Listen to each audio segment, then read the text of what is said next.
নম্বর, পীরের বউ কোনোদিন মুরিদ হয় না। আপনি খোঁজলা দেখবেন বাংলাদেশে কোনো পীরের বউ ওই পীরের হাতে মুরিদ হয়নি। কেন হয়নি? কারণ বউ জানে আমার পীর 1 নম্বর লুচ্চা, মাঝে মধ্যে মুরিদের বউয়ের দিকে চোখ মারে, এই শালার হাতে কে মুরিদ হবে। তাহলে কয়টা করলাম? 1 নম্বর কি, ভালো ডাক্তারের বউয়ের সিজার লাগে না, মৌলবীর বাড়ির মিলাদ হয় না, পীরের বউ মুরিদ হয় না। পীরের বউ ওই পীরের হাতে মুরিদ হয় না, কারণ জানে যে মালটা ভালো নয়। আমি একদিন আর বউরে কইলাম, লক্ষ লক্ষ মানুষ আমাকে হুজুর কয়, তুমি একটু হুজুর করে ডাক দাও তো দেখি, বইয়ের মুখে হুজুর শুনতে কেমন লাগে। আর বউ খালি মুচকে মুচকে হাসে। হাসলো কেবারে, হুজুর কও। কই জনগণ আপনাকে চিনে না তাই হুজুর কয়, কিন্তু আমি মাল ডাক চিনি, হুজুর হওয়া এত সহজ নয়। রে বইয়ের কাছে হুজুর হওয়া, বইয়ের কাছে পীর হওয়া একজনই মাত্র পেরেছেন, তিনি হলেন মুহাম্মদ রাসূলুল্লাহ। সর্বপ্রথম তার হাতে কলেমা পড়েছে তার বিবি খাদিজা। জোরে কোন কথা ঠিক কিনা? কারণ মা খাদিজা জানি এইটাই হলো মানুষ রে, আর বাদ বাকি সব ভেজাল ভেজাল। এশার নামাজ পড়ে বাড়িতে গেছে, সুবহানাল্লাহ আলহামদুলিল্লাহ, সুবহানাল্লাহ আলহামদুলিল্লাহ, কিন্তু ঘরের মধ্য থেকে হরি হরি হরি হরি লো লো লো লো। কেরে আমি নামাজ পড়লাম মসজিদের সামনে কাতারে, আমার ঘরে হরি হরি হিন্দু কেরে পূজার বাধ্য হয় কেন? আপনি ভুল কি মারে দেখেন, আপনার ম্যাডাম আপনার বউ স্টার জলসা দেখতেছে। কি হলো? কি হলো?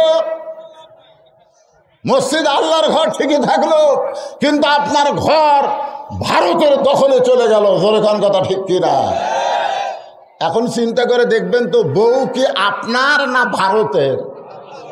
খালি একদিন রিমোট কন্ট্রোল নিয়ে ওই স্টার জলসার জি বাংলা বন্ধ করে দিবেন, বউ বলবে আমি তোমার ভাত খাবো না। খালি করে দেখেন। আমার কথা বিশ্বাস করতেছেন না? আজকে যায় খালি বলবেন এটিএন বাংলা দেখ, তারপরে বাংলাদেশের চ্যানেল আই দেখ, এগুলো বাংলাদেশের দেখবো না।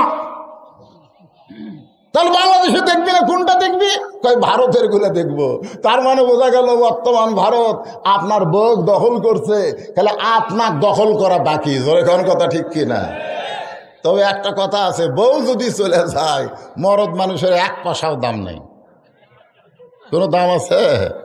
আজকে শোনেন, অর্ধ পৃথিবীর খলিফা হযরত ওমর, যেই কোরআনের কারণে আল্লাহ তাকে এত ইজ্জত সম্মান দিলেন, 96টা দেশের খেলাফতি দিলেন, সেই কোরআনটা কেমন পাওয়ারের এইটা দেখার জন্য সরজমিনে ছদ্মবেশে মদিনার অলি গলি ঘুরতেছে।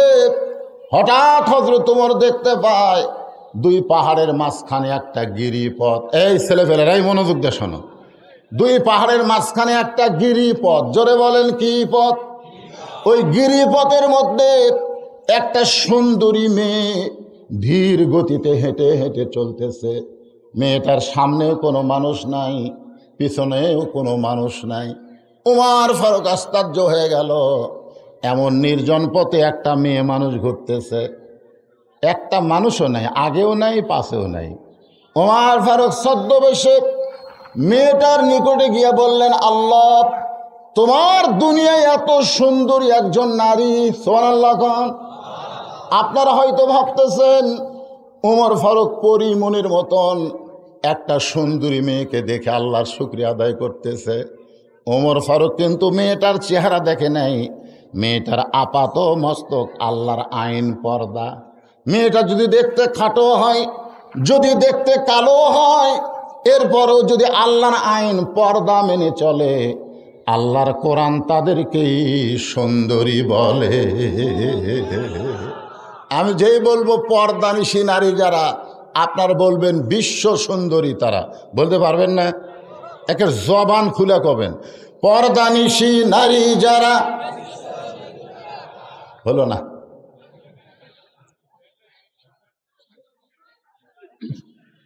আমি যেই বলবো বেপর্দা নারী যারা, আপনার বলবেন বিশ্ব বেহায়া তারা, বলতে পারবেন না? বেপর্দা নারী যারা। আজকে আমাদের বাংলাদেশের যুবকেরা 4G মোবাইল নিয়ে সারাদিন ঘুরতেছে, একটাই মাত্র কারণ হলো বেপর্দা নারী। জোরে কোন ঠিক কিনা?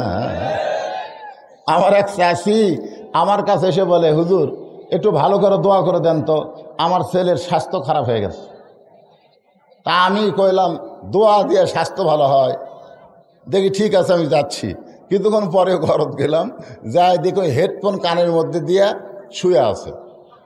তা আমি কইলাম, কে রে, তোর মা আমারে এমন একটা কথা কইল, মনে যান কষ্ট করিস না, তুই তো বিয়ে করিস নি, মাঝে মধ্যে গোসল করিস কেন?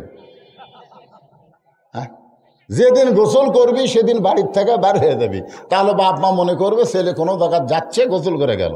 কিন্তু গোসল করা ঘরের মধ্যে শুয়ে থাকিস।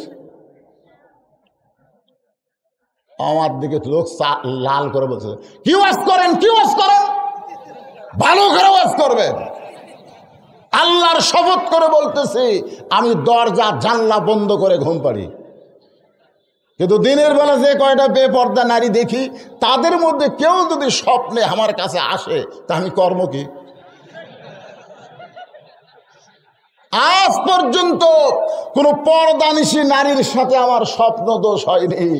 আজকে বাংলাদেশের যুবকদের শরীর নষ্ট করার নারী হলো বেপর্দা। জোরে কোন কথা ঠিক কিনা? এই জন্য আমি যেই বলবো বেপর্দা নারী যারা, আপনার বলবেন শরীর নষ্ট করে তারা, বলতে পারবেন না ভাইজান? বেপর্দা নারী যারা। ওমর ফারুক মেয়েটার নিকটে গিয়া সালাম দিয়ে বললেন, মা, এই নির্জন পথে তুমি একা একা চলতেছ, তোমার সামনেও কোনো মানুষ নাই, পিছনেও কোনো মানুষ নাই, তোমার অন্তরে কি কোনো ভয় ডর লাগতেছে না? মেয়েটা বলে, পথিক তুমি হযরত উমরকে চেনো? সুবহানাল্লাহ খান। ওই মেয়েটা হযরত উমরকে লক্ষ্য করে বলে, পথিক তুমি হযরত উমরকে চিনো? যে ওমর আল্লাহর আইন দিয়ে রাষ্ট্র চলায়। আল্লাহর আইন দিয়া যখন রাষ্ট্র চলবে, ওই রাষ্ট্রে মানুষের কলিজায় একমাত্র আল্লাহ ছাড়া অন্য কারো ভয় থাকবে না। আপনারা তো দেখেননি সেদিন সুবহানাল্লাহ আসতে বলেন। আজকে 2000 টাকার জুতা নিয়ে আপনি যদি, আপনাকে থানার নাম কি, বদরগঞ্জ থানার কেন্দ্রীয় মসজিদে জোহরের নামাজ পড়বার যান, আপনি সত্যি করে বলেন তো, আপনার জুতা কি মসজিদের দরজা থবেন না ভেতরে নিয়ে যাবেন? কেন ভেতরে নেবেন? এই কেন নেবেন? মুয়াজ্জিন জিজ্ঞাসা করতে যে, কে ভাই কার ভয়ে ঢুকতেছেন? আল্লাহর ভয়। তো জুতা কেন? তো কয় চোরের ভয়। 500 জন মুসলমান নামাজ পড়তেছে, আর 2টা জুতা চোর মসজিদের চারিধার ঘুরতেছে আর বুকে থাবা মারতেছে আমাকের ভয়ে। সব জুতা মসজিদের মধ্যে ঢুকছে আমাকের ভয়ে। দেখছেন বর্তমানে বাংলাদেশে মানুষের তৈরি আইন দিয়ে যখন সমাজ চলবে, তখন ভালো মানুষগুলো দুর্বল হবে, চোর ডাকাতের মশান বেড়া যাবে। জোরে কোন কথা ঠিক কিনা? আজকে চোরেরা সিনা টান করে ঘুরতেছে, চোরেরা। আজকে পুলিশ আর চোরক ধরে না, পুলিশ বাছাই করে আলেমক ধরে। জোরে কোন কথা ঠিক কিনা ভাইরে?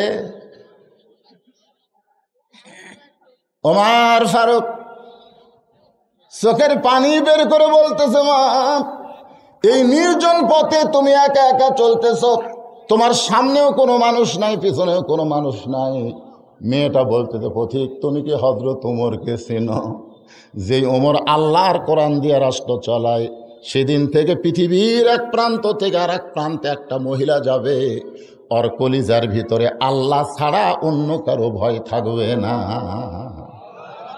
যারা যুবক আছেন তারা আমার সঙ্গে বলবেন, মুরব্বীকে বলার দরকার নাই, আপনাকে বলার দরকার নাই। যারা যুবক তারা আমার সঙ্গে বলেন, সেদিন ষোড়শী নির্জন পথে যাবে, কোনো জন কটু কথা কবে না, পথে আর প্রান্তরে সম্পদের মোহে পড়ে খুন আর রাহাজানি হবে না।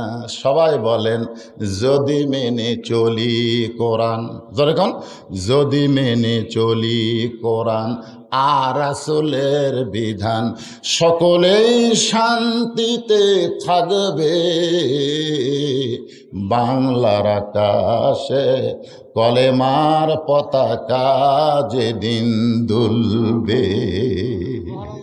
সেদিন তো আর রবে না কো হাহাকার, দুর্নীতি দুরাচার। লিল্লাহু আকবার। ওমর ফারুক বললেন, মা গো, তুমি যে ধীর গতিতে চলতেছো, তোমার চলার সাইজ খুব আস্তে আস্তে, আমার মনে হয় তোমার ভিতরে কোনো দুঃখ আছে। সুবহানাল্লাহ। মেয়েটা বলতেছে, ওগো পথিক, আমি আস্তে আস্তে চলতেছি, তুমি ঠিকই বলেছো, আমি একজন দুঃখী নারী, আমি সত্যি একজন দুঃখী নারী। আজকে 6 দিন হলে হযরত ওমরকে আমি খুঁজে বেড়াই।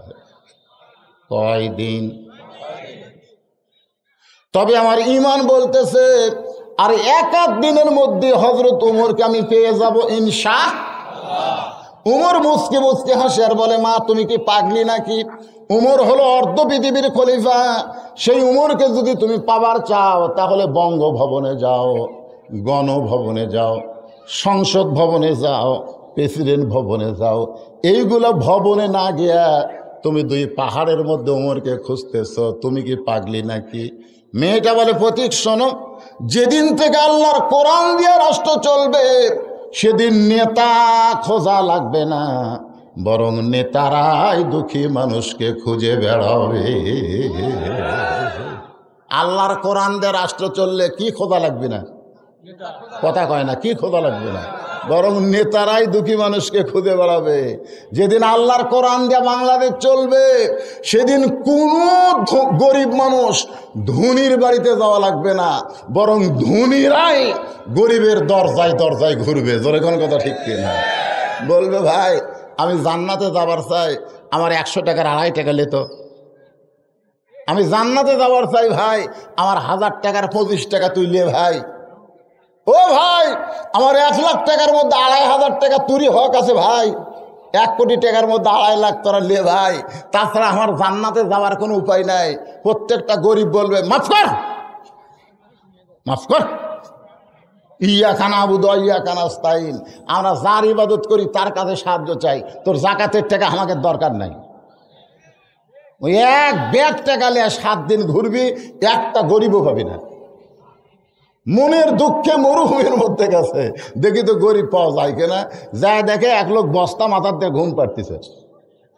ব্যাগালা মনে করছে এটাই গরিব, খুশি হয়ে সালাম দিছে, আসসালামু আলাইকুম।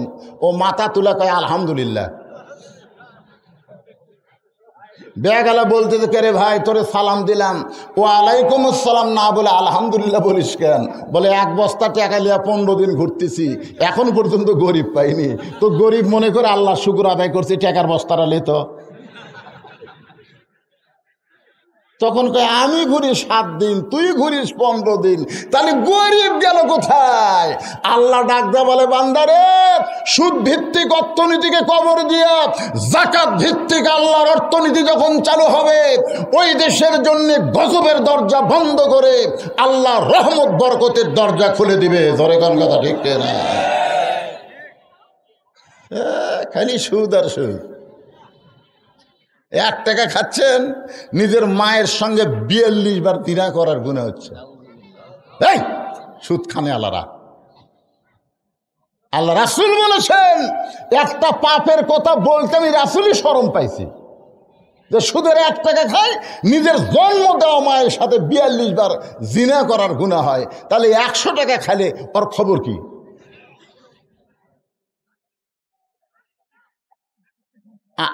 আর কথা কয় না। সব তওবা কবুল হবে।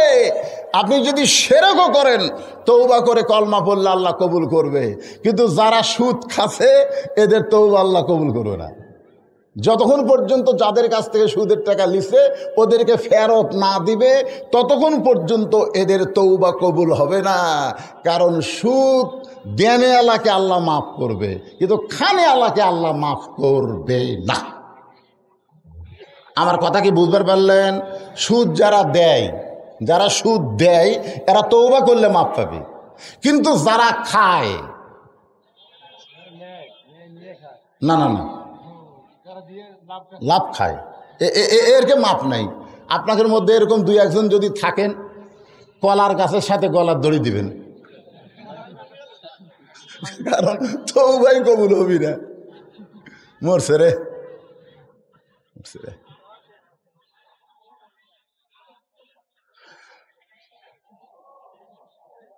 মেয়েটা বলতেছে 6 দিন হলে হযরত উমরকে খুঁজতেছি, আর এক দিনের ভিতরেই আমি হযরত উমরকে পাবো ইনশাআল্লাহ। আপনারা বলেন তো মেয়েটা পাইছে কি পাই নাই? ওমর ফারুক চোখের পানি বের করে বলে, মা তুমি যেই উমরকে খুঁজতেছ আমি হইলাম সেই উমর। মেয়েটা বলে, আপনি সেই উমর, তাহলে চোরের মতন একা একা ঘুরতেছেন কেন? হ্যাঁ, একটা চেয়ারম্যান ঘুরে চৌকিদার লিয়া, এমপি ঘুরে পুলিশ লিয়া, আর মন্ত্রী ঘুরে পুলিশের গাড়ি লিয়া, আর প্রধানমন্ত্রী যখন আসবি তখন তো কোনো খবরই নাই। জোরে কোন কথা ঠিক কিনা? আর আপনি 96টা দেশের খলিফা, বাংলাদেশের মতন চোরের মতন চোরের মতন একা একা ঘুরতেছেন। আপনার কি চামচা নাই? এই জোরে কোন কি নাই? ওমর ফারুক চোখের পানি বের করে বলে, মা চামচা পালার সম্পদ আমি কোথায় পাবো? কারণ একটা চামচা পালবার গেলে জনগণের সম্পদ মারা খাওয়া লাগবে। চামচা পালবার গেলে কি করা লাগবে? 10 কেজি চাউল 8 শেয়ার। বিজিএফ কার্ডের 10 কেজি চাউল কয় শেয়ার? 8 শেয়ার। একজন সাহস করে চেয়ারম্যান সাহেব, লেখা আছে 10 কেজি, আর দিলেন তো 8 শেয়ার। চেয়ারম্যান বলতেছে ওর নাম কাটাতে, ওর নাম কাটাতে। তখন জোর হাত করে বলতেছে কাটটা দেন না, যা দিচ্ছেন তাই দেন। চেয়ারম্যান, আমার পাশে যারা হুন্ডালিয়া ঘোরে ওদের তেলের পয়সা আমি কুত থেকে দিব রে, তোদের চাউল মারাই তো দেওয়া রাখবি। জোরে কোন কথা ঠিক কিনা? তাহলে চামচা পালবার গেলে নেতা করক চোর হওয়া লাগবে। জোরে কোন কথা ঠিক কিনা? ওমর ফারুক বলতেছেন, আমি যে চোরের মতন একা একা ঘুরতেছি, আমি চামচা পালার টাকা কোথায় পাবো? জুমার দিনে আমি আব্দুল্লাহ দরজা খুলে দেখি বাবার হাতে একটা পাঞ্জাবি। আমি খুশি হয়ে বললাম, বাবা বাইতুল মাল থেকে একটা পাঞ্জাবি আমারে দিছে, আপনি গভীর রাত্রে আর একটা দিবার আইছেন। সঙ্গে সঙ্গে ওমর ফারুক বললেন, ইন্নাল্লাহা ইয়ামুরুকুম আন তুআদ্দুল আমানাতি ইলা আহলিহা ওয়া ইযা হাকামতুম বাইনান নাস আন তাহকুমু বিল আদল। আব্দুল্লাহ রে, আমি তোকে আর একটা পাঞ্জাবি দিবার আসিনি, বরং আমার পাঞ্জাবি এত খাটো, এইটা পরে আমি খুতবা কেমনে দিব বাবা? তোর পাঞ্জাবিটা আমাকে একটু দান করে দে। আব্দুল্লাহ বলে, গভীর রাত্রে আমার পাঞ্জাবি বাবাকে দান করে দিলাম। বাবার পাঞ্জাবি আমার পাঞ্জাবি একত্র করে বাবা লম্বা জুব্বা বানায় খুতবা দেয়। এখন বলো খুতবা শোনা যাবে কি যাবে না? সমস্ত সাহাবী চিল্লায় বলে, আল্লাহর কোরআন দিয়ে যখন রাষ্ট্র চলবে তখন মুসলমানেরা এমন নেতা দেখতে পাবে।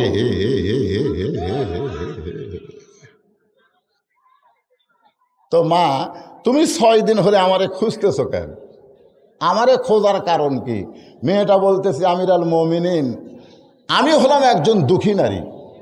আমার জীবনের সবচাইতে বড় দুঃখ হলো আমি 6 বছর বয়সে ঈমান গ্রহণ করছি। এই মায়েরা, এই সাইডে কি মায়েরা আছে নাকি? এই মেয়েরা, তোমাকেই তো হচ্ছে কথা কও কেন? আমি 6 বছর বয়সে ঈমান গ্রহণ করছি। মেয়েটা কি বলতেছে? 6 বছর বয়সে ঈমানের কলেমা পড়েছি না গ্রহণ করছি? এই কথা কয় না। শাকিব খান ঈমানের কলেমা পড়িছে, কিন্তু মামুনুল হক ঈমানের কলেমা গ্রহণ করছে। ঈমানের কলেমা যারা পড়ে তাদের কোনো কষ্ট নাই, কিন্তু ঈমানের কলেমা যারা গ্রহণ করে আমির হামজার মতন তাদের জেলে যাওয়া লাগে। একটা হলো পড়া, একটা হলো গ্রহণ করা। আপনারা কি পড়েছেন না গ্রহণ করছেন? এই কথা কন না কেন? মেয়েটা বলতেছে 6 বছর বয়সে মানে কলেমা গ্রহণ করার অপরাধে আমাকে 12 বছর জেলখানায় বন্দি জীবন কাটাতে হয়েছে।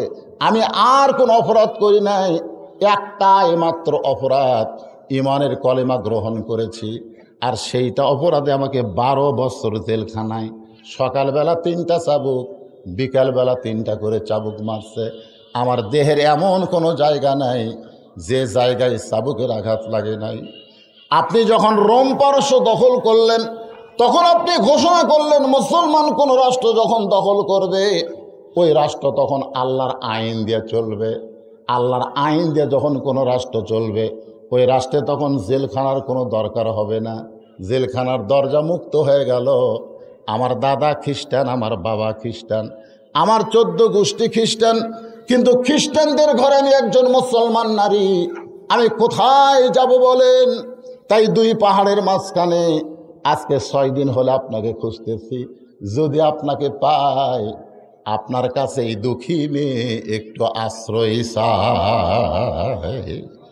ওমর ফারুক চোখের পানি বের করে বললেন, মা আমি তোমাকে আশ্রয় দিবার পারবো না। চমকে বলতেছে, আপনি যদি আমাকে আশ্রয় না দেন তাহলে আমি কোথায় থাকবো? ওমর ফারুক বললেন, মা ইসলাম কোনোদিন কাউকে আশ্রয় দেয় না, বরং ইসলাম মানুষকে অধিকার দেয়। সুবহানাল্লাহ কন্যা কেন? আপনার বলেন তো, এই মেয়ে মানুষের অধিকার আছে না নাই? জোরে কন, ইসলামে মেয়েদের অধিকার আছে না নাই?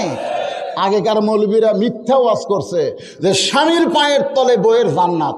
এটা সম্পূর্ণ ভুয়া কথা।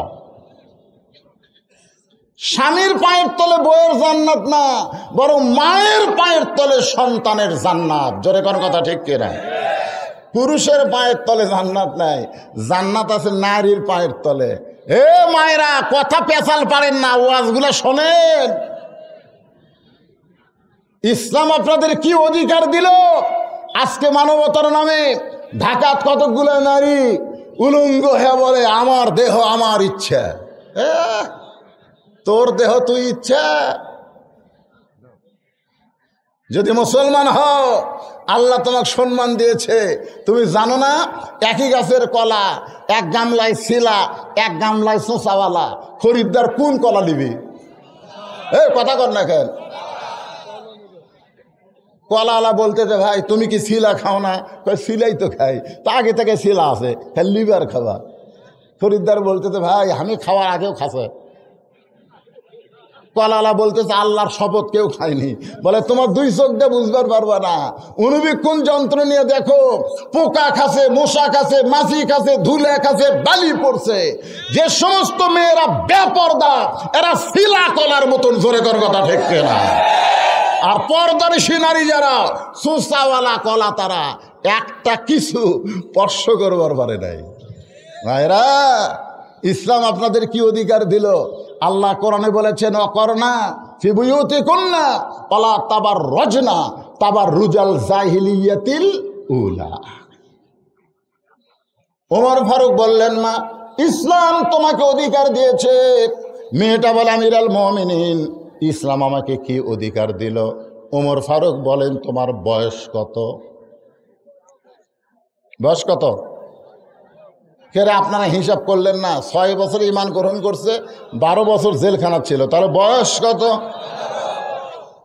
ইসলামে মেয়ে মানুষের বহু অধিকার আছে। তার মধ্যে 1 নম্বর অধিকার হলো 18 বছরের যৌবনা নারীর জন্য ভালো একটা ছেলের সাথে বিয়া বসা। কি ছেলে? ভালো রে ভালো। যদি বলতে হযরত ওমর যে সুন্দর একটা ছেলের সাথে বিয়া বসা, তাহলে আমার মতন কালো মানুষ জীবনে বউ পেতাম না। জোরে কোন কথা ঠিক কিনা? 4টা মেয়ে আমার ডিজালাও করছে।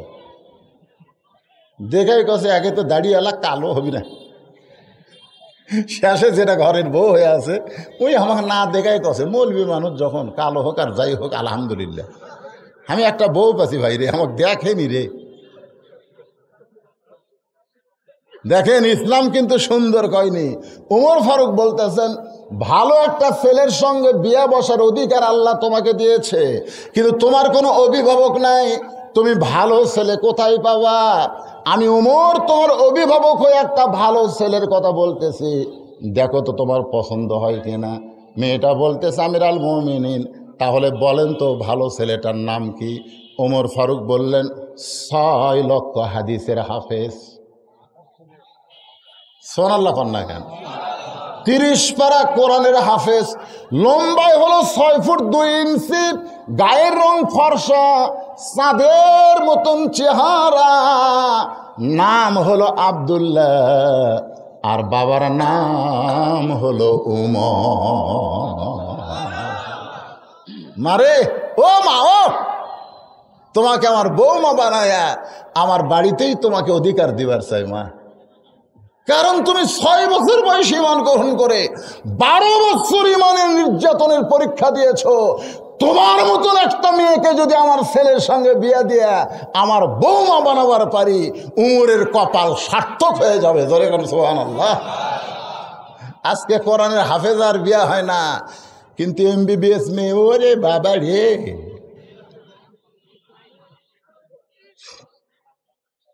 ওমর ফারুক বললেন, মা আমার বাড়িতেই তোমাকে বৌমার অধিকার দিবার চাই। মেয়েটা পর্দার ভিতর থেকে বলে, আমিরাল মুমিনিন, আপনি যে ছেলেটার নাম বললেন সেই ছেলেটাই কি সবচাইতে ভালো?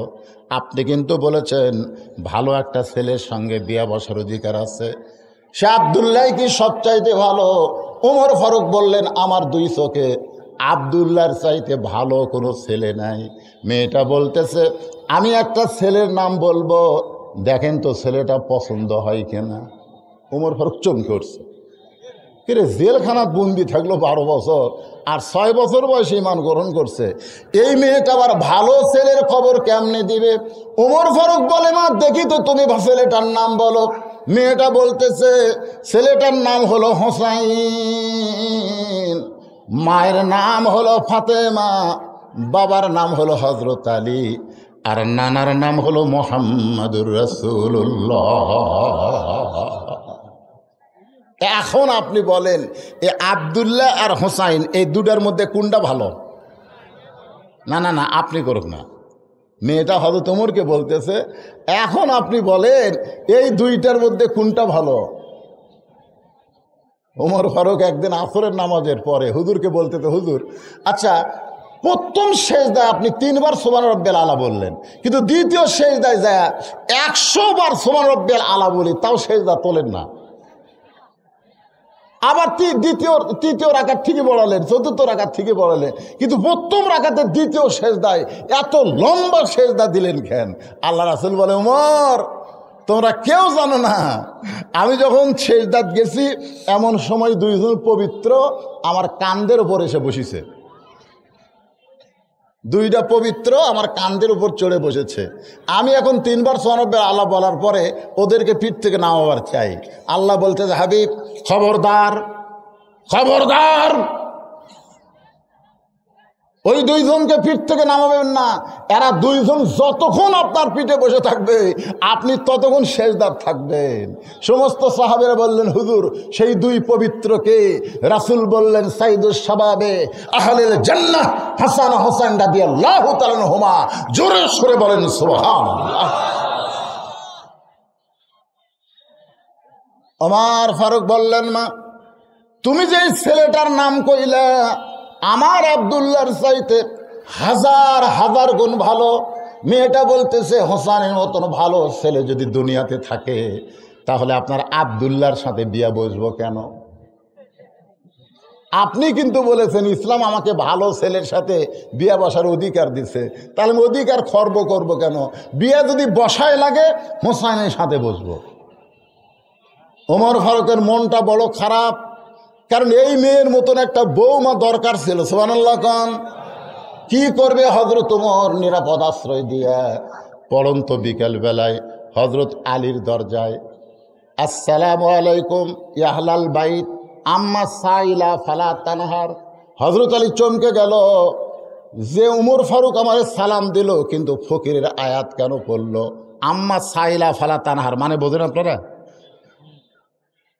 আলী দরজা খুলে বলে, ওয়ালাইকুম আসসালাম ইয়া আমিরাল মুমিনিন। আম্মা সাইলা ফালা তানহার মানে কি? বলে, এই জীবনে কোনোদিন ঘটকালি করছি? আজকেই প্রথম তোমার দরজাত ঘটক রে, তোমার হোসেনের ব্যাপারে একটু ঘটকালি করবার চাই। আলী বলতেছে, আল্লাহু আকবার। আপনার মতন মহান ব্যক্তি যদি ঘটক হয় পাত্রী অবশ্যই ভালো হবে। ওমর ফারুক বলতেছে পাত্রীর যোগ্যতা হলো 6 বছর বয়সে ঈমান গ্রহণ করছে, দ্বিতীয় যোগ্যতা হলো 12 বছর ঈমানের পরীক্ষা দিয়েছে, গোল্ডেন A+ আছে। তৃতীয় যোগ্যতা হলো আমার আব্দুল্লাহর সাথে বিয়া দিবার চালাম, দিজালাও। আলী বলতেছে আপনার আব্দুল্লাহরে যে মেয়ে পছন্দ করে না সেই মেয়ে আমার হোসাইনক পছন্দ করবে? বলে হোসাইনের নাম কইছে দেখেই তো দরজা তাচ্ছি। আলী বলতেছেন আমির আল মুমিনিন, আমার পক্ষ থেকে কোনো আপত্তি নাই, এমন একটা মেয়ে আমার হোসাইনের জন্য আমি মনে মনে খুঁজতেছিলাম। ওমর ফারুক বলে আলী ভাই আয় আয় আয় আয়, বুকের মধ্যে নিয়ে বলতেছে আল্লাহ আল্লাহ, জীবনের প্রথম ঘটকালি তুমি আমার কবুল করছো। এমন সময় হোসেন বের হয়ে সালাম দিয়ে বলতেছে আপনারা দুইজন যে হারে কোলাকুলি করতেছেন মনে হয় আপনারাই বিয়ে করবেন। ওমর ফারুকের চেহারা রক্তের মতো লাল হয়েছে, কিন্তু আল্লাহ রাসূল বলেছেন পবিত্র। জোরে কোন কথা ঠিক কিনা? চেহারা লাল করে বললেন বাজান আমরা দুইজন তোমার মুরব্বী, আমিও তোমার মুরব্বী, তোমার বাবাও তোমার মুরব্বী, আমরা দুইজন মুরব্বী মিলে যদি একটা সিদ্ধান্ত নেই তুমি কি গ্রহণ করবে না? হোসেন বলতেছে আপনার দুইজন আমার মুরব্বী আমি জানি, আপনার দুইজন মুরব্বী আমি সম্মান করি, কিন্তু একজন মুরব্বীকেই শুধু আমি মানি, সেইটা হলো আমার নানা। আমার নানা ছাড়া পৃথিবীর কোনো মুরব্বীকে মানা যাবে না। সুবহানাল্লাহ, জোরে কন না কেন? আটরশি এক মুরব্বী, চরমনা এক মুরব্বী, এতাতি এক মুরব্বী, অজাহাতে এক মুরব্বী, কাদরি এক মুরব্বী, চিস্তি এক মুরব্বী, নকশবন্দি এক মুরব্বী। এত মুরব্বী মানার কোনো সুযোগ নাই। আল্লাহ যদি পাবার চান রাসূল ছাড়া অন্য কাউরে নির্ভেজাল ভাবে মানা যাবে না। জোরে কোন কথা ঠিক কিনা? তাহলে আমার সঙ্গে সবাই একটু বলবেন উপায় নাই রে, বলেন উপায় নাই রে, উপায় নাই রে, ও উপায় নাই, নবী বিনে আল্লাহ পাওয়ার উপায় নাই। ওমর ফারুক বলে হোসাইন তুমি কি বুঝাবার চাও? হোসেন বলতেছে মন কষ্ট নিয়েন না, আমি কয়েকদিন আগে স্বপ্ন দেখছি, স্বপ্নে দেখি আমার নানা, আমি দরজাত গিয়ে বললাম নানু ভাই আমি হোসেন একটু আপনার কাছে যাবার চাই। আমার নানা বলতেছে খবরদার, এখন আমি জান্নাতে আরাম করতেছি, তোর জন্য দরজা খুলবো না। আমি হোসেন চমকে গেলাম, ভাঙ্গা ঘরের মধ্যে নানা কথা কয়, আর নানা কয় জান্নাতে আরাম করতেছি, এটা কেমন জান্নাত রে? আমি জানলার ফাঁক দিয়ে তাকায় দেখি আমার নানি উরাতকে বালিশ বানিয়ে দিছে, আর সেই উরাতে নানা শুয়ে আছে। আমি রাগ করে বললাম নানা, নানির উরাতকে বালিশ বানিয়ে শুয়ে থাকলে কি জান্নাতে থাকা যায়? নবী বললেন রাগ করে হোসাইন তুই ছোট্ট মানুষ, তুই বুঝবি না, তোর নানির মতন বউ যদি কেউ ঘরে পায় ওই ঘরটা আল্লাহর জান্নাত হয়ে যায়। আমি সেই দিন থেকে সিদ্ধান্ত নিছি নানা যেরকম বিয়া করছে ভাঙ্গা ঘর জান্নাত হচ্ছে, আমিও সেই রকম একটা বিয়া করব।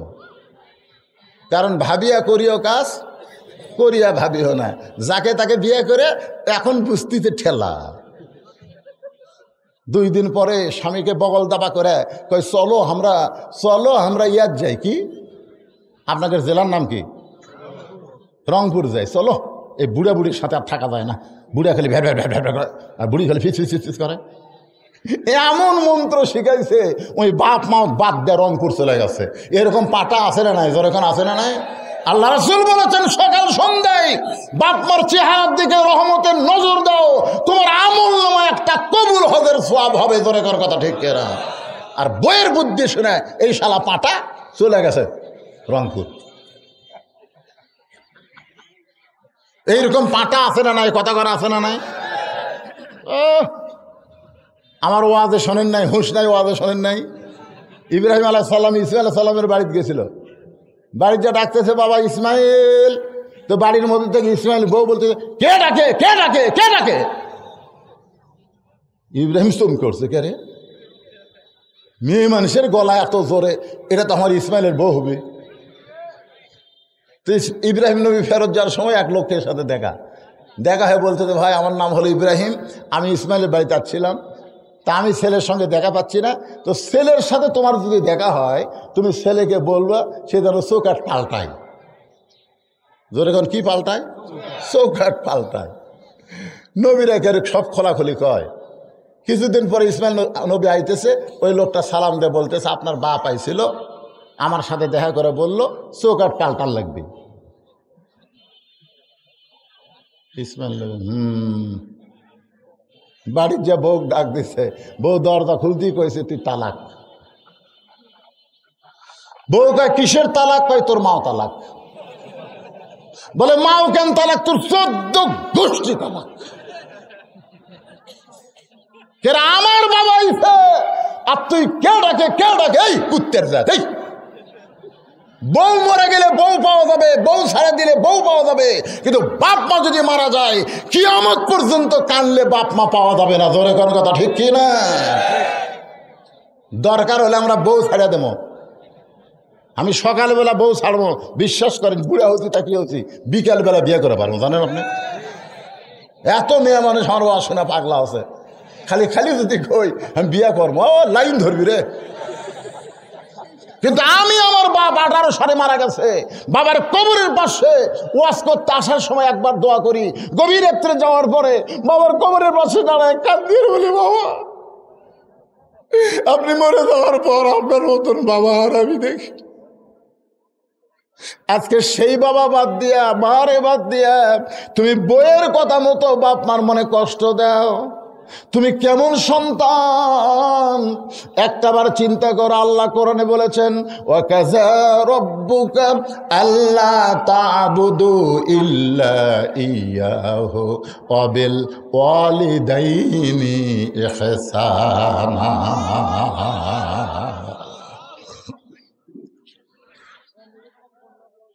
বিয়ে যদি করতে হয় তাহলে নানার মতন বিয়ে কর্ম। কার মতন? দৌড়ে এসে বাবার হাত ধরছে। হোসেন দৌড়ে এসে তার বাবার হাত ধরে বলতেছে আব্বা আপনি সত্যি করে বলেন তো, এই ভাই এই যুবকেরা মনোযোগ দিয়ে শোনো, আপনি সত্যি করে বলেন তো আমার মা আপনার কেমন বউ বলেন তো। আপনি যদি ভালো বিয়ে করেন, না যদি ভালো বিয়ে করে তাহলে আমার, আপনি জানেন আব্বা, আপনি জানেন আব্বা, আপনি জানেন আমার ভাই হাসানকে আমি কাঁদতে দেখছি। আমি বললাম ভাই কান্দেন কেন? ভাই কথা কয় না, খুবই নরম। আল্লাহ রাসূল বলেছে হাসান অবিকল, আমি নবীর মতন। জোরে গান সুবহানাল্লাহ। একদিন হোসেন পিছনে পিছনে গেছে, যা থেকে ভাই এক জায়গায় বসে খুবই কাঁদতেছে, হাঁটুর মধ্যে কাল্লা দেয়া। হোসেন ভাইয়ের কপালে চুমা দিয়ে বলে ভাই আপনি কি জন্য এমন করে কাঁদেন, কি দুঃখ আপনার মনে? হাসান বলতে তো হোসেন রে দুনিয়ার কাউরে বলিস না ভাই, ভাগ্য খারাপ যাদের তাদের ঘরে একটা খারাপ বউ আসে। তোর ভাবিটা অত্যন্ত খারাপ, আমার কলিজার মধ্যে আগুন ধরায়া দিছে। আপনার বলেন তো হাসান রাদিয়াল্লাহু যে মেয়েটাকে বিয়ে করছে তার নাম কি? এতগুলা মুসলমান রে, মেয়েটার নাম হলো জায়েদা। জোরে বলেন নাম কি? আরো জোরে জোরসে বলুন। এর কথা ওর কাছে, ওর কথা ওর কাছে বিবিসি। তা আমার ভাই হাসান বিয়ে করে কাঁদতেছে, আপনি মনে করছেন আমিও কাঁদবো?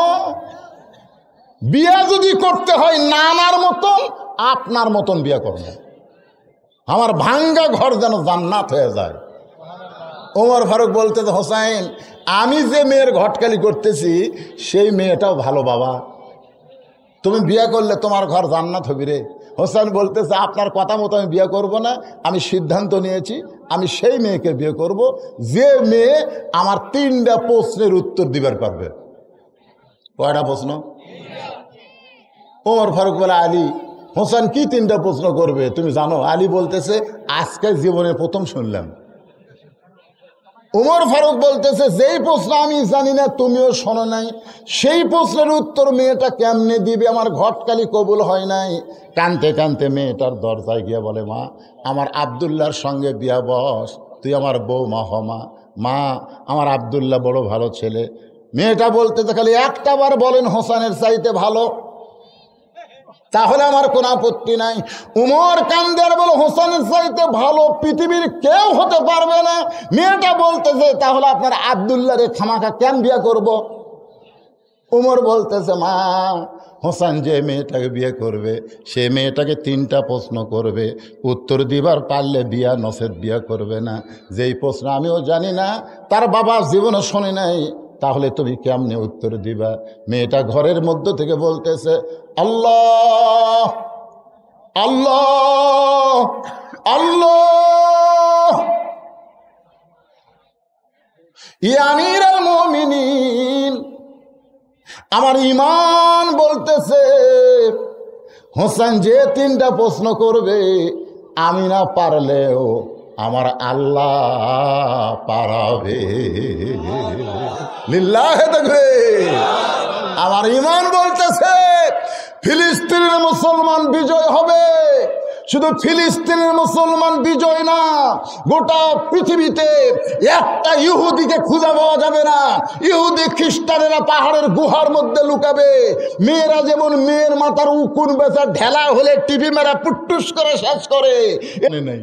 আল্লাহ কয় মুসলমানের রক্ত আগে নিব, মুসলমানের রক্ত আমার বড় পছন্দ। মুসলমান যখন জমিনকে আল্লাহর জন্য রক্তাক্ত করে দিবে, ওই জমিনে ইসলামের গোলাপ ফুল ফুটবে। জোরে কোন কথা ঠিক না? কি মনে করতেছেন এইভাবেই বাংলাদেশ চলবে? ইমানের বলে বলিয়ান হয়ে বলেন আমরা না পারলেও আমার আল্লাহ পারবে। জোরে কথা না কেন? খালি কয় হবি না। বিএনপির একজন বলতে তো হুজুর আমাদের সাথে আমেরিকা আছে হুজুর। আওয়ামী লীগের একজন বলতে তো হুজুর আমাদের সাথে ভারত আছে হুজুর। কেউ বলে না যে আমাদের সাথে আল্লাহ আছে। এ কথা কেউ কয় না। আমাদের সাথে ভারত আছে, আমেরিকা আছে, এ কথা বললে ওই লোকটা মুশরিক হয়ে যাবে। ওয়াহুয়া মাকুম আইনামা কুনতুম, তুমি যদি ইমানদার হও তোমার ইমানের বলে বলিয়ান হয়ে বলতে হবে কেউ না থাকলেও আমার সঙ্গে আল্লাহ আছে। জোরে কোন কথা ঠিক না? কে আছে? আল্লাহ আছে তো চারিদিকে তাকান কে?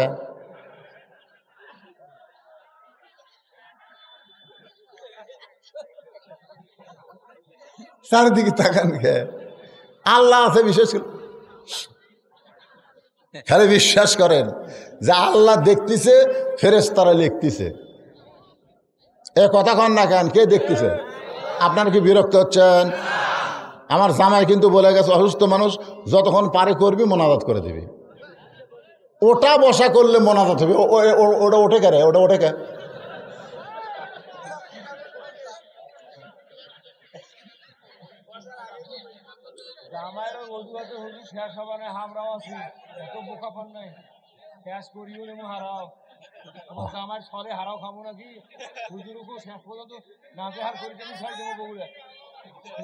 আর কোনোদিন আশীর্বাদ দেবেন না।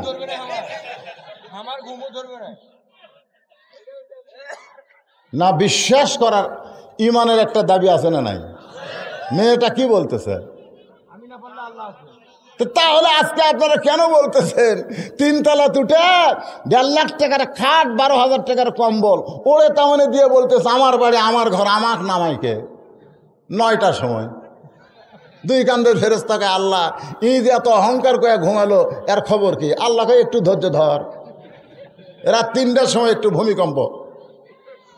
ওই এত ফোর্সে নামছে যে কম্বলের মধ্যে লঙ্গি খুলে আছে, ওটাও পরার টাইম পাই না। ফেরেশতারা বলতেছে আল্লাহ নামাইলা তাই বলে ন্যাংটা করে নামালা।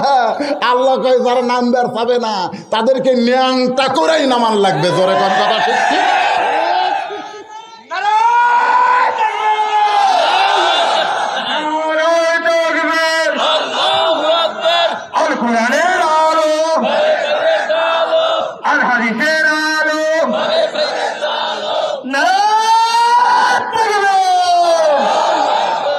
আপনারা কি বলেন ইমানের একটা বল আছে না নাই? সঙ্গে সঙ্গে হযরত উমর মারছে দৌড়, এক দৌড়ে হযরত আলীর দরজায় আলী বলতেছে এখনই কানতে কানতে ফেরত গেলেন, আপনার ঘটকালে আল্লাহ কবুল করে নাই, আবার কেন আইছেন? ওমর ফারুক বলতেছে তারিখ করার জন্যে। কি করার জন্যে? হোসেন বলে কিসের তারিখ? ওমর কয় বা বিয়ের তারিখ লয় রে, তুই যে মেয়েটাকে 3টা প্রশ্ন করবি তার উত্তর দিবার পারবি কি পারবি না তারই তারিখ। আলী বলতেছে কি কন, যে প্রশ্ন আপনি জানেন না আমিও শুনিনি, সেই প্রশ্নের উত্তর মেয়েটা কেমনে দিবে? ওমর ফারুক বলতেছে ওমাইয়া তাওয়াক্কাল আলাল্লাহি ফাহুয়া হাসবুহু, যে আল্লাহর প্রতি তাওয়াক্কুল করে আমার আল্লাহ তখন তার জন্য যথেষ্ট হয়ে যায়। জোরে কোন কথা ঠিক কিনা? নির্দিষ্ট তারিখ মোতাবেক বাজান একটু মনোযোগ দিয়ে শুনবেন। ডান পাশে হযরত ওমর বসে গেছে, ডান পাশে কে? আর বাম পাশে হযরত আলী, মাঝখানে হোসেন বসেছে, আর সামনে একটা চাদর দেওয়া হয়েছে, চাদরের ওই পারে 18 বছরের সুন্দরী মেয়েটাকে বসানো হয়েছে। আমার কথা কি বুঝতে পারলেন? ডান পাশে কে? ওমর, বাম পাশে হযরত আলী, মাঝখানে হোসেন, আর সামনে একটা চাদর দেওয়া হয়েছে, চাদরের ওই পারে ওই মেয়েটাকে বসানো হয়েছে। এখন যদি বাংলার মুসলমানকে বলি সামনে চাদর দেওয়ার কারণ কি? আরো জোরে। কিন্তু বেগম মমতাজ আবার কিন্তু মনোনয়ন পাচ্ছে। এই বেগম মমতাজ কিন্তু 2007 সালে একটা গান গাইছিল, ওরে শরীয়তের মৌলানা চোখ দুইটা করলা কানা, মনের পর্দা বড় পর্দা তোমরা খুঁজে পাইলা না, তেতুল হুজুর বুঝলো না। তেতুল হুজুর বোঝেন? আহমদ শফি রহমতুল্লাহ আলাইকে এই মমতাজ তেতুল হুজুর বানাইছে, আর বলেছে মনের পর্দা বড় পর্দা। মনের পর্দা যদি বড় পর্দা হয়, আপনার বলেন তো হযরত ওমরের মন ভালো না খারাপ? হোসেনের মন ভালো না খারাপ? আলীর মন ভালো না খারাপ? এই ভালো বলার সময় যারা মুখ বন্ধ করে আছেন বোবা হবেন কিন্তু। কেন উমরের মন ভালো না খারাপ এটা বলতে আবার চিন্তা করা লাগবে? উমরের মন ভালো না খারাপ, হোসেনের মন ভালো না খারাপ, আলীর মন ভালো না খারাপ, তারপরেও সামনে চাদর দিয়ে বুঝাই দিল মনের পর্দা পর্দা না, পর্দা হলো আল্লাহর আইন। যখন পর্দা কার আইন? আজকে বাংলাদেশের সরকার যদি পর্দার আইন না করে নারী নির্যাতন বন্ধ করবার চায়, কোনোদিন বন্ধ করা যাবে না। কারণ ঘরের মধ্যে পাতিলে শুটকি মাছ যদি রাইখে আপনি দরজা খুলে তন বিলায় দাওয়াত দেওয়া লাগবে। বিলায় এসে দেখে ঘরের দরজা খোলা, যা দেয় খাটের তলে শুটকি মাছ, পাতিলে ঢাকনা নাই, ওই বিসমিল্লাহ ছাড়াই কিন্তু সমানে খাওয়া শুরু করছে। খসর খসর শব্দ শোনে ঘরের মালিক কয় করে 2000 কেজি শুটকি কে খাই রে? পিছন দিক থেকে এসে বিড়ালকে খপ, এই আমার শুটকি তুই খাইলি কেন বল? পুনরায় যদি শুটকি খাস তোরে 20টা ব্যাট মারবো। যেই বিড়ালকে একটা ব্যাট মারলে বিড়াল মরবি, 20টা ব্যাটের আইন দিয়ে ছাড়া দিছে, কিন্তু দরজা জানলা আগের মতোই খোলা আছে। আপনারা বলেন তো বিড়াল কি ওই পিটন খাওয়ার ভয়ে শুটকি খাওয়া বন্ধ করবি? তোমার 20টা মিথ্যা ব্যাতের আইনের দরকার নাই। বিড়াল থেকে যদি শুটকি বাঁচাবার চাও দরজা জানলা বন্ধ করে দাও। বিড়ালের বাপেরও ক্ষমতা নাই শুটকির কাছে আসতে পারে। জোরে কোন ঠিক কিনা? আজকে পুরুষের কাছ থেকে নারীকে রক্ষা করতে গেলে কোনো আইনের দরকার নাই, ধর্ষণের আইনের দরকার নাই, ইফতিজিকের আইনের দরকার নাই, নারীদের পর্দার আইন চালু করা লাগবে। জোরে কোন কথা ঠিক কিনা? পর্দার আইন চালু নেই। এই পিছনে হইচই হয় করে, হইচই কে করে দেখেন তো? নারীকে একটা কথা আছে, কোনো কথা আছে? এমন ওয়াজের এক মা কান দিয়ে শুনতেছে, ও হুজুর তো শেষরার সাথে আমাকে ওয়াজ করতেছে। মায়েরা চুপ, পুরুষের একটু মনোযোগ দিয়ে কথাগুলো শোনেন। এবার ওমর ফারুক বলতে, হোসাইন তুমি যে 3টা প্রশ্ন করবা, এখন প্রশ্ন শুরু করো। হোসাইন এবার দাঁড়িয়ে প্রশ্ন করতেছে, আমার দিকে খেয়াল করেন, করবেন না খেয়াল? প্রশ্ন করতেছে, রে মেয়ে খুবই গুরুত্বপূর্ণ বর্তমান বাংলাদেশের জন্য। এ মেয়ে, তুমি একা একা বসে আছো, তাই বলে তুমি একলা হওনি, বরং আমি হোসাইন বড় একলা হয়ে গেছি। ওমর ফারুক কোনা দিয়ে ঘুরতে দেয়, কে রে তোর পাশে আমি নাই, তোর বাম সাইডে তোর বাপ নাই, তুই একলা কেমনে হলি? এবার হোসেন বলে, রে মেয়ে, আমার দুই পাশে দুইজন মহামানব বসে আছে দেহ নিয়ে, কিন্তু মনে মনে মনে মনে তোমার পক্ষ নিয়েছে। তার মানে বোঝা গেল নিরপেক্ষ আসনে নির্বাচন কমিশনার বসে আছে, কিন্তু মনে মনে একটা দলের পক্ষ নিয়ে গেছে। আপনারা বলেন তো উমর ফারুক কার পক্ষে? এতক্ষণ আসে না, কি বুঝতেছেন? হযরত আলীর কার পক্ষে? কিন্তু বসে আছে কোন সাইডে? এখান থেকে বোঝা গেল নিরপেক্ষ বলে কোনো কথা নাই, যেখানেই বসে থাকুক একটা দলের পক্ষ নিয়ে বসে আছে। জোরে কোন কথা ঠিক কিনা?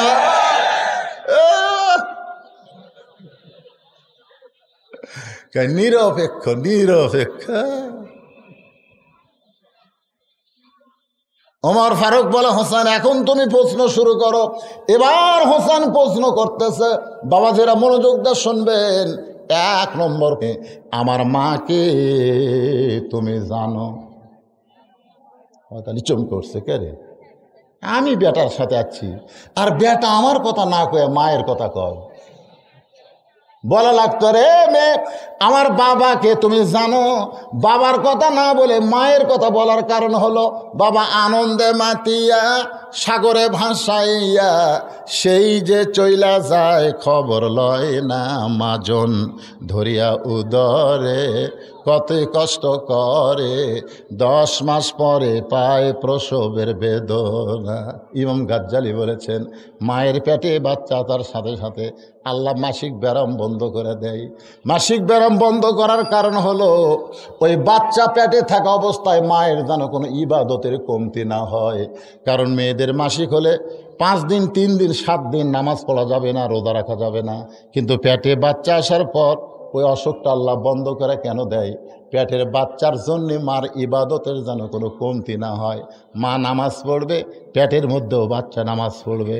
যখন বাচ্চা 4 মাস হয়, মা রুকুর থেকে যখন সেজদায় যায়, ফেরেশতা বলে, আল্লাহ দেখো তোমার বান্দি রুকুর থেকে সেজদায় গেল, পেটের মধ্যে বাচ্চা কিন্তু দমড় খেলো। আল্লাহ কয়, সাক্ষী থাক, যেই মা পেটে বাচ্চা নিয়ে নামাজ পড়লো, ওই মা শুধু নিজে নামাজ পড়লো না, পেটের বাচ্চাকেও নামাজি বানাইয়া দিল। শাশুড়ি এসে বলতেছে, বৌমা রোজা থাকা চলবে না, রোজা থাকা চলবে না, কারণ আমার লাথি তোমার পেটের মধ্যে আছে, তুমি রোজা থাকলে ওই শুকিয়ে যাবি। বৌমা বলতেছে, শাশুড়ি আম্মা, তাহলে আপনি কাগজে লিখে দেন আগামী বছর রোজা আমি পাবো, এই হায়াত আমার আছে, লিখে দেন, লিখে দেন।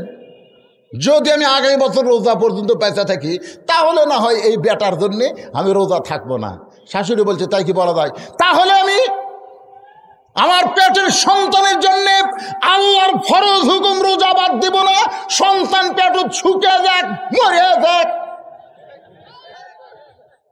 এই মনে করে যে মা রোজা রাখে, পেটের বাচ্চা পেটের মধ্যে খাবার পায় না, মাও রোজা বেটাও রোজা, এই বেটা দুনিয়াতে এসে হোটেলের দরজার কালো পর্দা দিয়ে খাবে না, ও রোজার বয়স থেকেই রোজা রাখা শুরু করবে। তোর কথা ঠিক কি না? এই জন্য একটা খ্রিস্টান নেপোলিয়ান বলেছে, একটা ভালো সন্তান যদি চাও তাহলে ভালো একটা মায়ের দরকার। মায়ের, মায়ের, বাপের লয়, মায়ের। এই যে আমাকে মাওগুলা, এই যে বাচ্চাগুলো দৌড়ে দৌড়ি করতে খাড়া হয়ে আছে, ও ওদিক থেকে ওদিক যাই, এরকে দোষ। এরা যখন মায়ের পেটে ছিল, মা তখন পেটত দিয়ে গোটা পাড়া ঘুরিছে, ওই পেটের মধ্যেই ঘোরণে ব্যারাম পাচ্ছে, ওই এক জায়গায় বসে থাকতে পারবি না। তো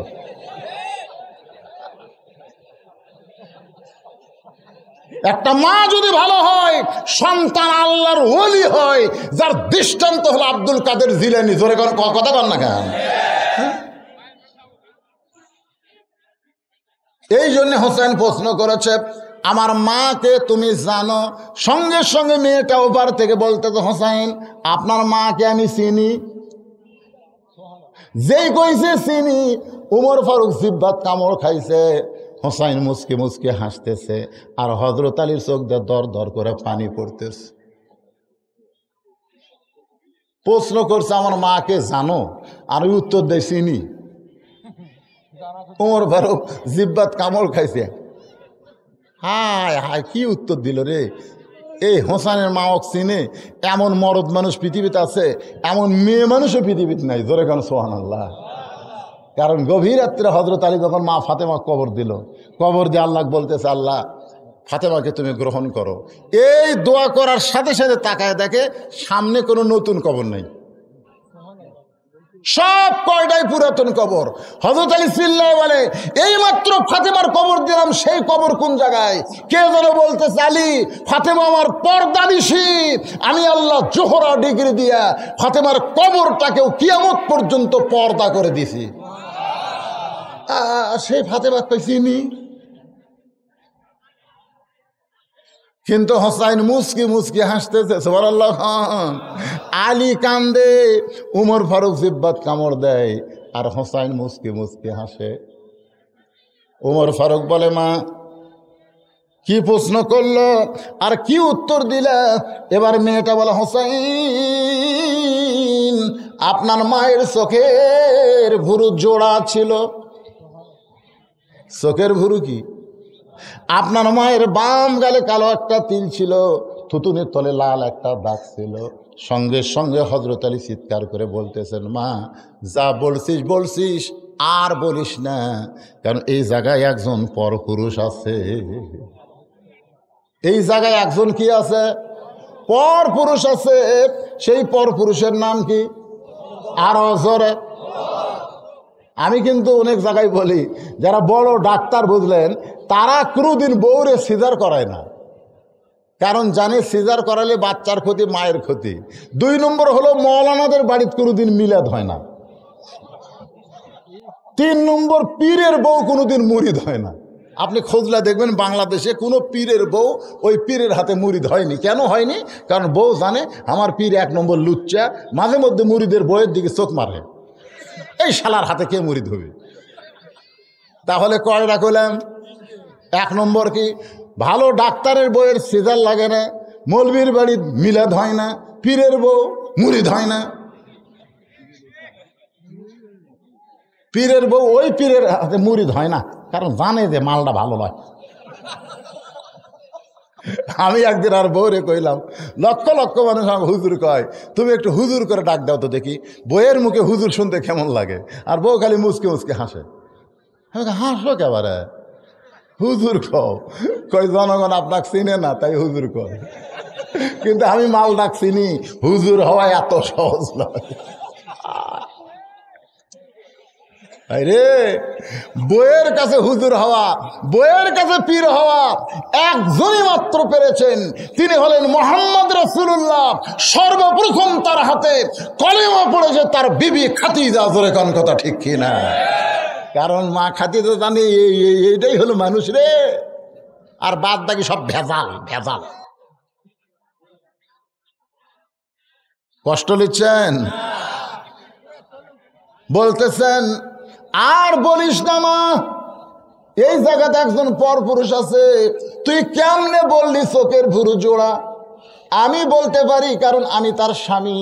আল্লাহ রাসূল বলেছেন, কোন পুরুষ মানুষ তার বিবির এই যে কপালের 2 ভুরুর মাঝখানে একটা যদি চুমা খায়, একটা ওমরা হজের সওয়াব আল্লাহ দিয়া দেয়। কারা সুবহানাল্লাহ করলো? যারা বিয়ে করেনি তারা করলো না? কে করলো রে? এই একটা ওমরা হজ বোঝেন?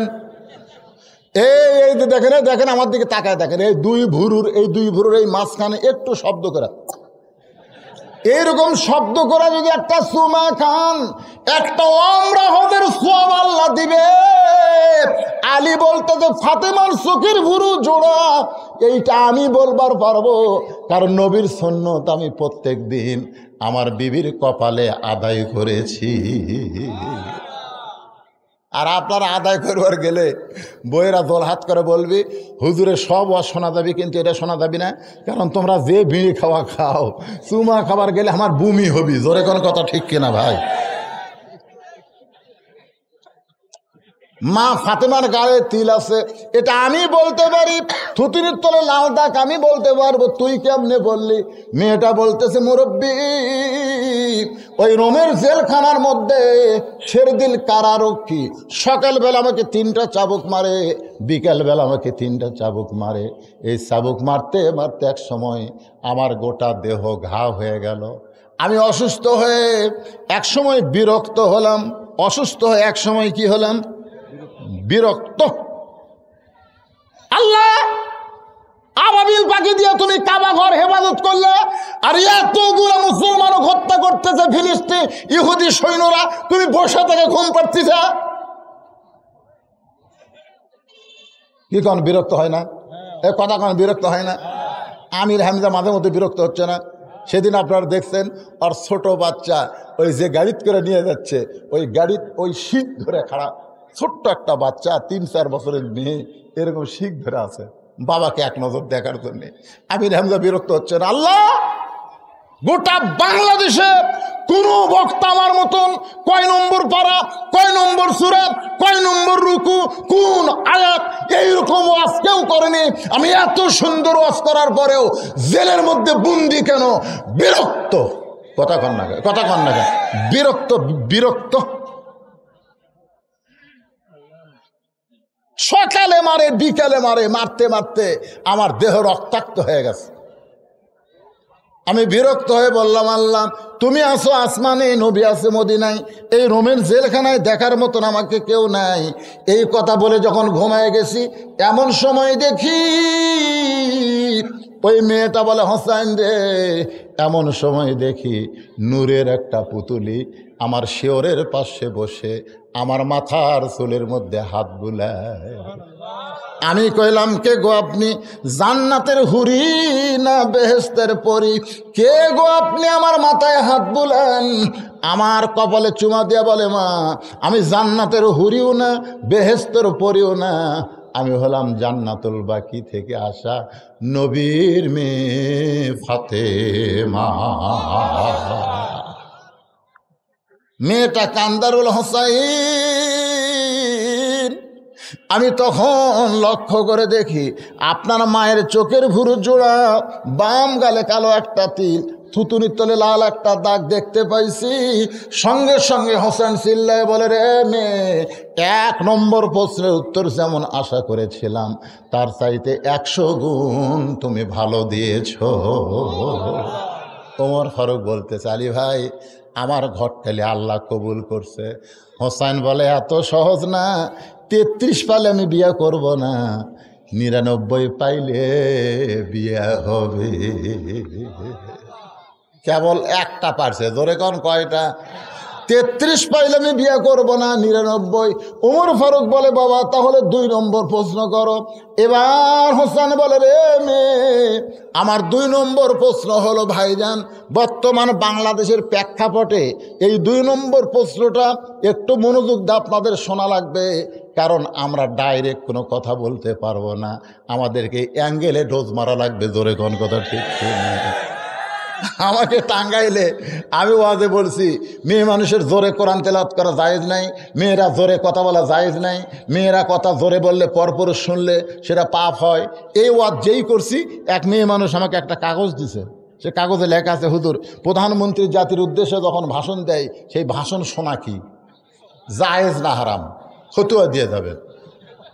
আমি চিন্তা করলাম যে আমি করলাম কি, আর ফতুয়া চাইল কি রে?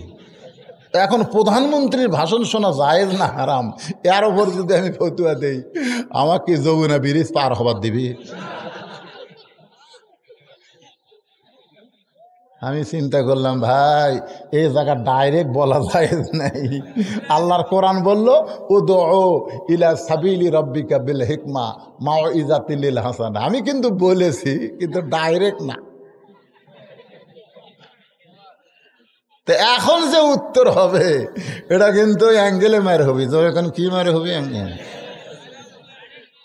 হে কি হে ডাইরেক্ট রে পাগলা। আল্লাহ কোরআনে বলছে উদু ইলা সাবিলি রাব্বিকা বিল হিকমা। হিকমা মানে কি বোঝে না এরা। আপনার বসে থাকা আসলে ওরকে কি হলো, ওরকে মাজা বসে না কেরে? এই বাজান এখন বসো তো, 2 নম্বর হবি 3 নম্বর হবি, তার আগে মুরব্বী আমাকে ছাড়বি না। হ্যাঁ এলাও নাই, এলানি আইলো কি কয় রে?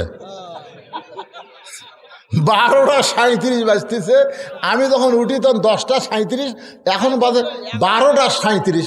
2 ঘন্টা হলে পেঁচাল বাড়তেছে, এলানি আইলো।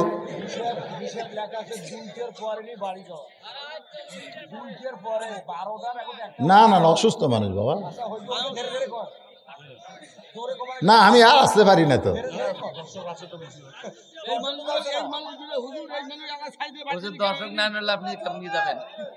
এই যে 2 মুরব্বী উঠছে বাবা, এ বাবা ওঠেন না বাবা, বসেন বসেন বসেন। এবার 2 নম্বর, এই ছেলেরা বাচ্চা পিছনে বসিছে, বসো। 2 নম্বর প্রশ্ন হোসেন বলতেছে, রে মেয়ে এ শোনেন ভালো করে, 6 বছর বয়সে 6 বছর বয়সে ইমান তুমি কেমনে পাইলা? কারণ তোমার দাদা খ্রিস্টান, তোমার বাবা খ্রিস্টান, তোমার মা খ্রিস্টান। যেই দেশে তুমি ইমান গ্রহণ করছো ওই দেশের নাম হলো রোম দেশ। জোরে কোন কি দেশ? ওই রোম দেশে তুমি ইমান কেমনে পাইলা? এখন আমরা যারা এখানে বসে আছি, আমরা যদি বলি ইমান কেমনে পাইলাম, তখন আমরা বলবো হুজুর আমার দাদা মুসলমান, বাপ মুসলমান, আমি জাতি সূত্রে পাইছি ইমান। জোরে কোন ঠিক কিনা? কিন্তু হোসেন বলতেছে তোমার দাদা খ্রিস্টান, তোমার বাপ খ্রিস্টান, তুমি 6 বছর বয়স ইমান কেমনে পাইলা? মেয়েটা বলে হোসেন আমি দুনিয়ার সাধারণ কোনো মানুষের সন্তান না, আমার দাদা হলো রোম সম্রাট কাইসার। লিল্লাহে তাকবীর। আমি সাধারণ কোনো ঘরের মেয়ে না, আমার দাদা হলো রোম সম্রাট কাইসার। পরন্ত বিকেলবেলা অন্দরমহলে গিয়া আমার দাদা আমার হাত ধরে বলতেছে, নাতনি রে আজকে রোমের রাজ দরবারে খেলা হবে, তুই কি খেলা দেখতে যাবি? ছোট ছোট বাচ্চারা খেলা দেখা পছন্দ কম করে না বেশি করে? আমার কাছে এসে বলে হুজুর একটু ফুফা দেন তো। এই তো কান্দন থামে না, ফুফা দিলাম, পানি পড়া দিলাম, তাও কান্দে। 1-8 মাস পরে বললাম মা সন্তানের খবর কি, কার কান্দে না? তুই কোন দোয়ায় কান্দা বন্ধ হলো? কই মোবাইল চালু করে দেই হুজুর। ওই মোবাইলের খেলা দেখে আর কান্দে না। ওই মোবাইল ছাড়া ভাত খায় না হুজুর, মোবাইল চালু করে তারপরে ভাত খেলার লাগে। ছোট ছোট বাচ্চারা খেলা পছন্দ কম করে না বেশি করে? মেয়েটা বলে আমি 6 বছরের ছোট্ট মেয়ে, আমার হাত ধরে আমার দাদা আমাকে রাজ দরবারে নিয়ে আসলো। নিয়ে এসে দাদার পাশে একটা চেয়ারে বসায় বলতেছে তোকে খেলা দেখার কথা বলে নিয়ে আসছি, তুই কি খেলা দেখবি না? এলাম দাদা কোথায় খেলা? আমার দাদা বলে ওই যে তাকায় দেখ। মেয়েটা বলে হোসাইন আমি তাকায় দেখি একটা মানুষের হাতে কালো রশি দিয়ে বাঁধা, ওই মানুষের পায়ে লোহার শিকল দিয়ে আটকানো, ওই মানুষের চোখ 2টা কালো কাপড় দিয়ে বাঁধা। আমি দাদাকে বললাম দাদা খেলা দেখার কথা বলে আপনি নিয়ে আসলেন, কিন্তু একটা মানুষকে আমি দেখতে পাই, একটা মানুষকে আমি দেখতে পাই। আমার দাদা আমার মুখ চেপে ধরে বলে ওটা মানুষ না রে, ওইটা মানুষ না, ওইটা মানুষ না, ওইটা মানুষ না। আমি বললাম দাদা মানুষের মতোই দেখা যায়, তাহলে মানুষ না ওইটাকে? আমার দাদা বলতেছে ওইটা হইল মুসলমান। আপনারা সুবহানাল্লাহ বললেন, কিন্তু মেয়েটা বলতেছে আমার দাদা বলল এটা মুসলমান। আমার দাদা বুঝাইল মুসলমানেরা মানুষ না, মুসলমানেরা মানুষ না। বাংলাদেশের গণতন্ত্র নিয়ে আমেরিকা চিল্লাচিল্লি করে, আর ফিলিস্তিনের মুসলমানকে হত্যা করার জন্যে এরা রণতরী পাঠায় দেয়। জোরে কোন কথা ঠিক কিনা? ওরা বলতেছে হামাস মানুষ না, হামাস হলো জঙ্গি। এই বাংলাদেশে যারা কোরআনের কথা বলবে তাদেরকেও জিএমবি জঙ্গি বলবে। এরা মানুষ না রে, এরা হলো জঙ্গি, এরা মানুষ না জিএমবি। জোরে কোন কথা ঠিক কিনা? ওটা মানুষ না রে, ওইটা হইল মুসলমান। 6 বছরের মেয়ে বলে, হুসাইন আমি আমার দাদাকে বললাম, দাদা ওই মুসলমানকে নিয়ে আপনি কি খেলা খেলবেন? আমার দাদা বলে, ওই যে তাকায় দেখ। আমি তাকায় দেখি বিশাল একটা আগুনের চুলা, দাও দাও করে আগুন জ্বলতেছে, আর আগুনের চুলার ওপর বিশাল একটা ডেকসি, ডেকসির মধ্যে মনে মনে তেল ওই নিচের তাপে খালি টকবক করতেছে। আমার দাদা বলতেছে, নাতনি রে, ওই মুসলমানকে হাত পাও বান্ধা উত্তপ্ত তেলের মধ্যে ফেলে দেব, মুসলমান মরে যাবে। আজকের খেলার নাম হলো মুসলমান মারার খেলা। আজকে গোটা পৃথিবীতে মুসলমান মারার খেলা চালু আছে না নাই? জোরে কোন আছে না নাই? দেখবেন আমেরিকা সন্ত্রাসী করবে আফগানিস্তানে এসে, অথচ আফগানিস্তান যদি বাধা দেয় ওরা বলবে মুসলমান সন্ত্রাসী। বাজান একটু মনোযোগ দিয়ে শুনবেন, আগুনে পুড়ে মুসলমানকে শেষ করে দিব। মেয়েটা বলে, হোসাইন আমি তখন ছোট্ট মানুষ, দাদার কাছে জোড়াহাত করে বললাম, দাদা ওই মুসলমানকে কি মাফ করা যায় না? একটা জীবন্ত মানুষকে আগুনে পুড়ে মারবেন, ওরে কি মাফ করা যায় না? আমার দাদা হাসতে হাসতে বলে, 100 বার মাফ করা যায়, 100 বার মাফ করা যায়। যদি একটা বারের জন্য বলে আল্লাহ রাসূল মানি না, খালি মুসলমান বলবে আল্লাহ রাসূল মানি না, কারণ পাও লোহার শিকল দিয়ে বানছি, হাত রশি দিয়ে বানছি, চোখ কাপড় দিয়ে বানছি, কিন্তু মুখটা তো খোলা আছে, ওই মুখটা দিয়া খালি বলুক আল্লাহ রাসূল মানি না। আজকে আমাদের বাংলাদেশে সব খোলা আছে, হাত খোলা, চোখ খোলা, পাও খোলা, কিন্তু মুখ বন্ধ। মুখ বেঁধে থসে, কথা কয় না ভাই। একজনকে কে ভাই এই ফিস ফিস ফিস, এই দেওয়ালের কান আছে, জোরে কথা। আপনারা বলেন তো দেওয়ালের কান আছে? এই দেওয়ালের কান আছে?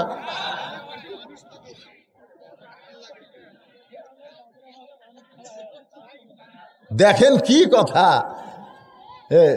আমি ওই রোম সম্রাট কাইসার বলতেছে যে আমি পাও আটকা রাখছি, হাত রশি দিয়ে বাঁধছি, চোখ কালো কাপড় দিয়ে বাঁধছি, কিন্তু মুখটা তো খোলা আছে।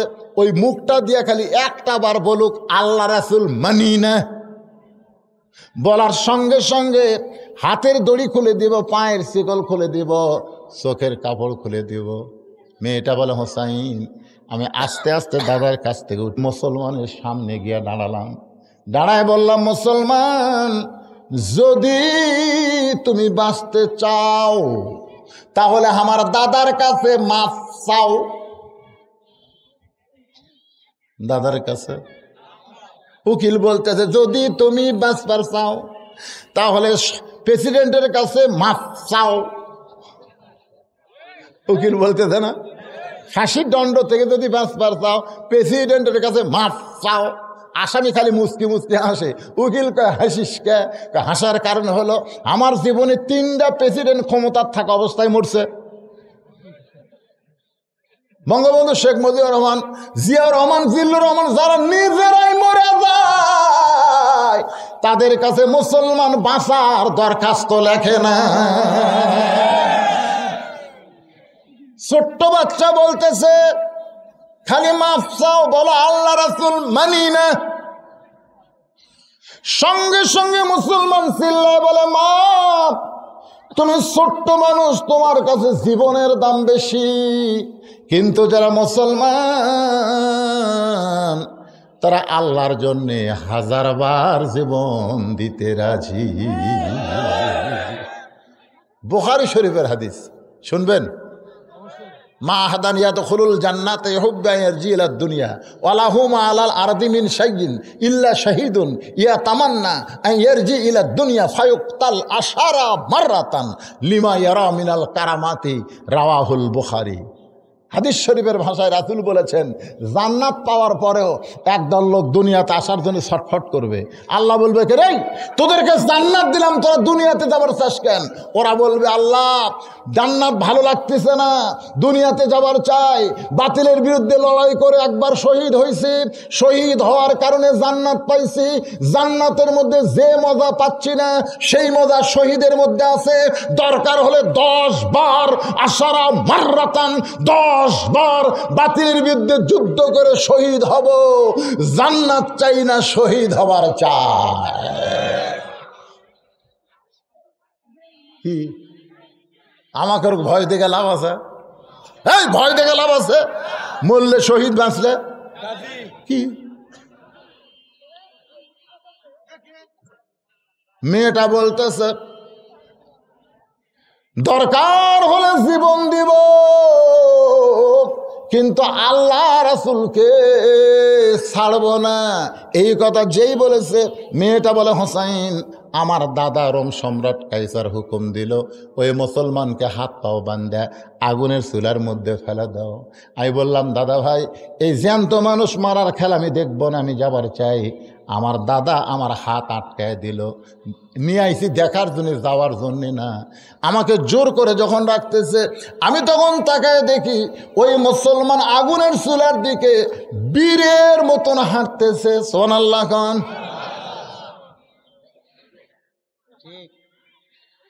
কেন হাঁটতেছে? কারণ মুসলমান জানে, ওয়ালা তাকুলু লিমান ইউকতালু ফি সাবিলিল্লাহি আমওয়াতুন বাল আহইয়া ওয়ালাকিন লা তাশউরুন। আল্লাহ রাস্তায় যাদেরকে মেরে ফেলা হবে, আল্লাহ রাস্তায় যাদেরকে হত্যা করা হবে, তাদেরকে তোমরা মৃত্যু বলো না, আমি আল্লাহই বলতেছি তারা জীবিত। ওয়ালাকিন লা তাশউরুন, তোমাদের সাধারণ মাথা এটা বুঝবার পারে না। ধরে কোন কথা ঠিক কিনা? মেয়েটা বলে, হোসাইন, আমি আশ্চর্য হয়ে গেলাম, একটা মানুষ আগুনের চুলার দিকে বীরের মতন হেঁটে যায়। আমি চোখ চাইবা ধরলাম, আমার দাদা আমার বাম হাত ধরে আছে, আমি চোখ চাইবা ধরলাম, একটা জীবন্ত মানুষকে মেরে ফেলবে। এ দৃশ্য আমি কেমনে দেখব? মেয়েটা বলে, হোসাইন, আমি যখন চোখ বন্ধ করে এমন সময় একটা মধুর বাণী আমার কানের মধ্যে ঢুকতেছে। সেই বাণীটা হলো, লা ইলাহা ইল্লাল্লাহু মুহাম্মাদুর রাসূলুল্লাহ। মেয়েটা বলে, হাসান রে, এত সুন্দর বাণী আমি কোনোদিন শুনি নাই, আমার কলিজার মধ্যে ঢুকে গেছে। তাসদিক বিল জেনান, ধরে কান সুবহানাল্লাহ। আমি তখন দেখতে পাই, এই যে হাত দিয়েছি চোখের ওপর, তারপরেও দেখতে পাই মুসলমানের খাঁচাটা, দেহ নামক খাঁচাটা উত্তপ্ত তেলের মধ্যে পড়ে গেল। খাঁচা পড়ার আগে কে যেন ভিতরের পাখিটা ধরে একটা বাগানে উড়াল দেয়। ওই পাখিটা উঠতে উঠতে সবুজ রঙের একটা বাগানে ঢুকে যায়। আমি মারলাম দৌড়, এক দৌড়ে মায়ের কাছে গিয়ে বললাম, মা, লা ইলাহা ইল্লাল্লাহ মুহাম্মাদ রাসূলুল্লাহ। আমার মা বলতেছে, তুই না দাদার সাথে খেলা দেখবার গেলি? এই খেলা দেখবার যাই কলমা কোথায় পাইলি? এই কলমা কইলে তোর দাদা তোকে মারা ফেলবে, তোর বাপ তোকে মারা ফেলবে। আমি তখন বললাম, মা, এই কলমাওয়ালারা কোনদিন মরে না।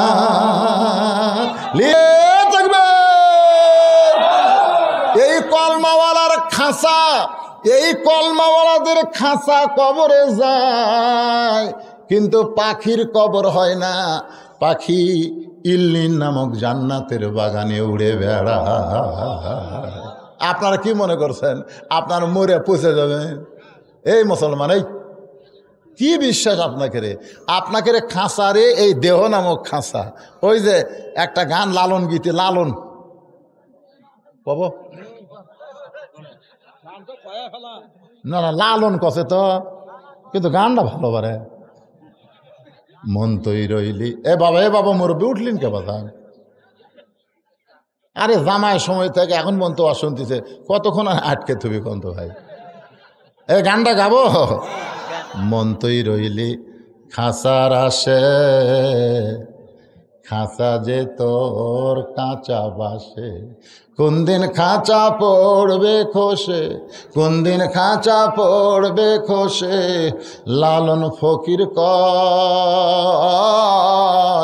খাঁচার ভিতর অসীন পাখি কেমনে আসে যায়। আপনারা কি মনে করতেছেন যে আপনাকে পাখির মৃত্যু হবে?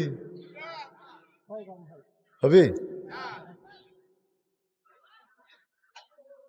পঞ্চ আত্মা পঞ্চরূহ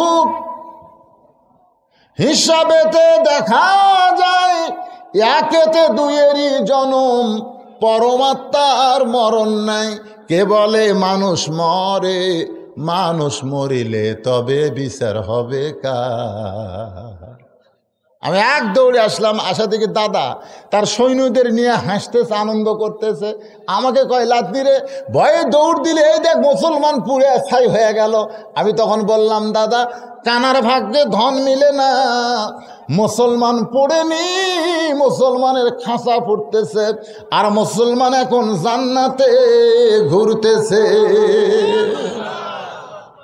আমার দাদা কয় কে রে, তুই আমার লাতনি হয়ে এই মরা মুসলমানের পক্ষে গেলি? আমি কইলাম, দাদা ওই মুসলমান চলে যাওয়ার সময় তার ঈমান আমার মধ্যে দিয়ে গেছে। দাদা কয় এটা কি যাত্রী, এর একজন মরে আর দুইজন দিয়া যায়। জোরে কর কথা ঠিক কিনা? আপনি জানেন আমেরিকায় প্রতি 24 ঘন্টায়, আমেরিকায় প্রতি 24 ঘন্টায় 230 জন খ্রিস্টান মুসলমান হচ্ছে প্রতিদিনের 24 ঘন্টায়। আপনি জানেন রাশিয়ায় প্রতিদিনে 144 জন মুসলমান হচ্ছে। ব্রিটেনে প্রতিদিনে 80 থেকে 90 জন মুসলমান হচ্ছে প্রতিদিনে। 2060 সালে গোটা পৃথিবীতে মুসলমানের সংখ্যা সবচাইতে বেশি হবে। সুবহানাল্লাহ কন্যা, সুবহানাল্লাহ কন্যা। কেন ওরা জাতি মারুক, মারা লাভ নাই। আমরা হলাম বরকতের জাত। জোরে কোন কথা ঠিক কি না? সঙ্গে সঙ্গে হোসেন সিল্লা বলে, রে মেয়ে, 2 নম্বর প্রশ্নের উত্তর যেমন আশা করেছিলাম তার চাইতে তুমি 1000 গুণ সুন্দর দিয়েছ। ওমর ফারুক বলতেছে, আলী রে আমার ঘটকালি আল্লাহ কবুল করেছে। হোসেন বলতেছে কেবল ফার্স্ট ক্লাস পাসে গোল্ডেন A+ পাওয়া লাগবে। ওমর ফারুক বলে তাহলে 3য় প্রশ্ন করো। এবার হোসেন 3য় প্রশ্ন করতেছে। না, ওটা বসা শুরু হয়ে গেলে কি দরকার ওয়াজ করার?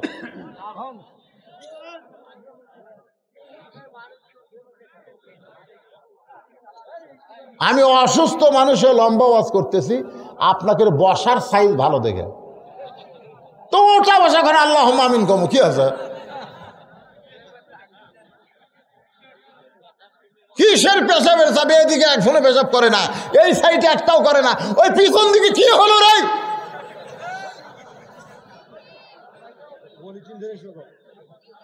এই শোনেন, 3 নম্বরটা শুনবেন না? এবার ওমর ফারুক বলা, হোসেন 3 নম্বর প্রশ্ন করো। হোসেন বলতেছে, রে মেয়ে, আমার 3 নম্বর প্রশ্ন হলো বিবাহের পরে, এ কথাটা ভালো করে শুনবেন, বিবাহের পরে, আগে না পরে? হ্যাঁ, আমাদের বাংলাদেশে বিবাহের আগে, বিবাহের আগে 14 ফেব্রুয়ারি পালন করবে। তুমি আমার জীবন, তুমি যদি চাও আমি সাগর পাড়ি দিব, তুমি যদি চাও হিমালয় পাহাড়ের উপরে উঠব। তুমি কি জানো একদিন না দেখলে 1 বছর তোমাকে দেখিনি। আপনারা বলেন তো এইগুলা কথা কি বিয়ার পরে হয় না আগে হয়? সাইদুস শাবাব আহলেল জান্নাহ, জান্নাতের যুবকদের সর্দার হোসেন বলতেছে, বিবাহের পরে আমার সঙ্গী তোমার থাকতে হবে। মেয়েটা ফোঁপায় ফোঁপায় কান্দে। ওমর ফারুক বলে, মা 2টা কঠিন প্রশ্ন করলো, তুমি উত্তর দিয়ে পারলা, আরে সহজ প্রশ্ন তুমি কেন কাঁদতেছ? মেয়েটা বলে, আমিরাল মুমিনিন, আমি যদি এখন বলি বিবাহের পর আপনার সঙ্গে আমি থাকব, এই কথা হোসাইনকে বলে আমি বুঝাবার পারবো না, কারণ এই সাধারণ কথায় হোসাইন রাজি হবে না। ওমর ফারুক বলে, মা তাহলে তুমি কি বলবার চাও? মেয়েটা বলে, হোসাইন আপনি কি একটা নবীর নাম শুনেছেন? যেই নবীর নাম হলো আয়ুব নবী। যেই নবীর নাম কি নবী? আয়ুব নবী। এক সময় নবী ছিল, বাদশা ছিল, চাকর নকর অনেকগুলো বিবি ছিল। আয়ুব নবী অসুস্থ হয়ে গেল, এমন অসুস্থ হয়ে গেল দেহের পচনী দুর্গন্ধ শুরু হলো। তার চাকর নকর বউগুলা সব চলে গেল। ভাই বন্ধু, কেউ তখন তার সঙ্গে থাকলো না, তাকে জঙ্গলের মধ্যে রেখে আসলো। জঙ্গলের মধ্যে আয়ুব নবীর দুর্গন্ধে কোনো মানুষ যখন তার কাছে যায় না। এমন সময় একজন বিবি আয়ুব নবীর সঙ্গে ছিল, সেই বিবির নাম হলো রহিমা। আমি বিবাহের পরে রহিমার মতো আপনার সঙ্গে থাকতে চাই। হোসেন বলতে, আমির আল মুমিনিন আপনার ঘটকালি আল্লাহ কবুল করেছে। ও বাবা, আপনার পছন্দনীয় মেয়েকে আল্লাহ কবুল করেছে। এই মেয়েকে বিয়ে করতে আমার আপত্তি নেই। মেয়েটার নাম হলো শাহের বানু। কারবালার প্রান্তরে আলী আসগরকে হোসেনকে দিয়া বলতেছে, স্বামী গো, ওই ফোরাত কোলের পানি শিয়ায় আলী আসগরকে এক ফোঁটা পানিকে আপনি পান করাবেন না?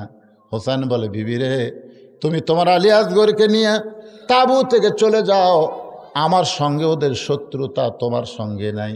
বউটা তখন বলে, আপনার কি মনে নাই বিবাহের সময় তৃতীয় প্রশ্ন করেছিলেন, বিয়ার পরে আমার সঙ্গে থাকা লাগবে, দরকার হলে আমার সব যাবে, কিন্তু আপনার সঙ্গ আমি ত্যাগ করব না। হোসেন রাদিয়াল্লাহর দেহ কারবালায় মাথা নিয়ে যখন দামেস্কে চলে যায়, ওই সময় হোসেন রাদিয়াল্লাহর বিবি শাহের বানু ওই স্বামীর লাশের কাছে দাঁড়িয়ে বলে, স্বামী গো, আপনার শেষ মুহূর্তে ছিলাম, একটা ওয়াদা আপনি আমাকে দেন, জান্নাতে হুর গেলমান আপনাকে নিয়ে পাগলামি করবে, ওই সময় এই বিবিকে আপনি ছাড়বেন না। আমার মায়েরা, বোনেরা, ভাইরা, আজকে আলোচনার ভিতর দিয়ে আমি সব বিষয় আপনাদের সামনে তুলে ধরেছি।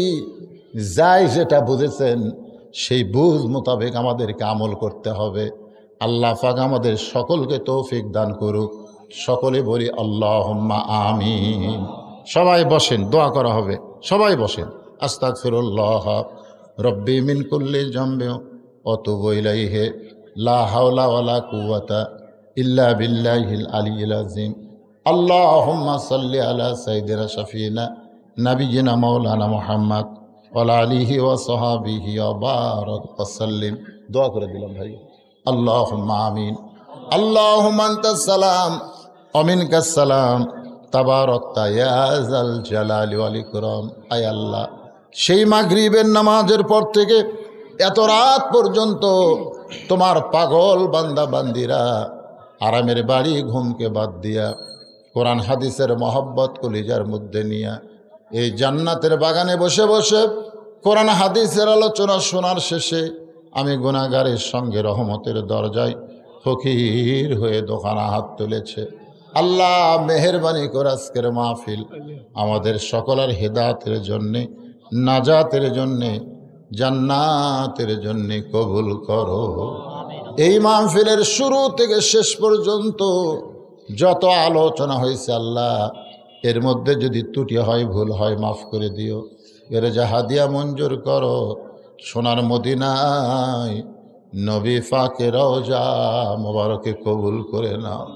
তামাম আম্বিয়াই কেরাম, আসহাবে কেরাম, তাবিনী কেরাম, তাবা তাবিনী কেরাম, তামাম পৃথিবীর মাটির নিচে যত মুমিন মুমিনা শুয়ে আছে আল্লাহ, সকলের আর ওয়াফরে হাদিয়া কবুল করো। ও মাবুদ, যারা কষ্ট করে মেহনত করে হাজার হাজার টাকা খরচ করে জান্নাতের বাগান লাগাইছে আল্লাহ, তাদের সকলকেই জান্নাতি মানুষ হিসেবে কবুল করে নাও। আল্লাহ, তোমার ঘর মসজিদকে তুমি কবুল করো। এই মসজিদে নগদে বাকিতে যারা দান করেছে আল্লাহ, সকলের দানগুলোকে জান্নাতের বিনিময় হিসেবে কবুল করে নাও।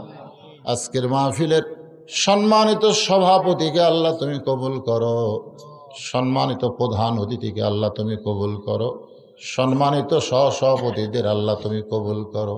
সম্মানিত অতিথি, আমন্ত্রিত অতিথিদের আল্লাহ তুমি কবুল করো, আলেম ওলামাদের কবুল করো, হাফেজকারীদের কবুল করো, মুরব্বীদের কবুল করো, যুবকদের কবুল করো, পর্দার অন্তরালে আমার মা বোনেরা আবিদা সালিহা পর্দানসী কবুল করে মা ফাতেমার চরিত্র আল্লাহ তুমি দান করে দাও। আল্লাহ আমি অসুস্থ, জি আল্লাহ আমি অসুস্থ, আমার ভাইজানের মা অসুস্থ, অনেকে অসুস্থ আছে, আল্লাহ সবাইকে সুস্থতার নিয়ামত দান করে দাও। আল্লাহ গোটা বাংলাদেশের উপরে রহমত বরকতের দরজা খুলে দাও। আল্লাহ আমাদের উচ্ছৃঙ্খল দেশ আমরা দেখতে চাই না, আমরা শান্তির সোনার বাংলাদেশ আমরা দেখতে চাই। আল্লাহ সব ভেদাভেদ ভুলে আমরা মিলেমিশে যেন মহব্বত করতে পারি, আল্লাহ কবুল করে।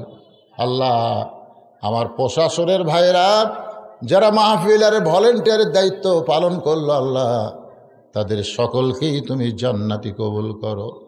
আজকের এই মাহফিল করতে গিয়া যারা অনুমোদন দিল, যারা সহযোগিতা করলো, সর্বাত্মকভাবে যারা মাহফিলের উন্নয়ন কামনা করলো, আল্লাহ তাদের সকলকেই তুমি কবুল করো। আল্লাহ আমরা যারা হাত তুলেছি, আমাদের জনম দুঃখনী মা যাদের কবরের ঘরে চলে গেছে, আল্লাহ মেহেরবানি করে মায়ের কবরটাকে জান্নাতের টুকরা বানিয়ে দাও। বাবার বাড়িঘর সবই আছে, আমি সহ আমরা যারা বাবা হারাইতিম হয়ে গেছি, আল্লাহ মেহেরবানি করে বাবার কবর জান্নাতের টুকরা বানিয়ে দাও। কে কোন নিয়ত করে হাত তুলেছে, আল্লাহ সকলের নেক নিয়ত নেক আশাকে তুমি কবুল করো। প্রত্যেক বছর আল্লাহ এমন করে একটা জান্নাতের বাগান যেন এরা লাগাতে পারে, এমন ইমানি শক্তি এদেরকে দান করে দাও। আল্লাহ সুবহান রাব্বিকা রব্বিল ইজ্জাতি আম্মা ইয়াসিফুন ওয়া সালামুন আলাল মুরসালিন আলহামদুলিল্লাহি রাব্বিল আলামিন ওয়াজাল আখিরাতি কালিমাতুন ইনদাল মাউতি লা ইলাহা ইল্লাল্লাহু মুহাম্মাদুর রাসূলুল্লাহ। আমার লেখা একটা বই আছে সুন্নাতের বাগান,